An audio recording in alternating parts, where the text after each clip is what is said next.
كل ده بيخلي الكنافة بالمانجا طعمها كده غني وجميل جدا.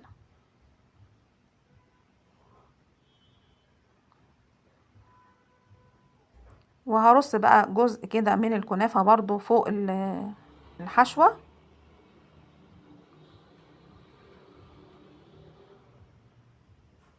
واوزعه كده بالتساوي عشان تبقى الصينية كده متساوية وشكلها جميل، ما تبقاش حتة طالعة وحتة نازلة.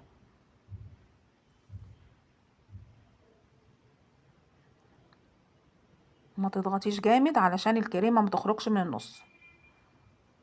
خلاص، وهسقي كمان كده بالسيرب برضو على خفيف كده علشان تبقى طعم الكنافة فيها طعم كده مسكر حلو.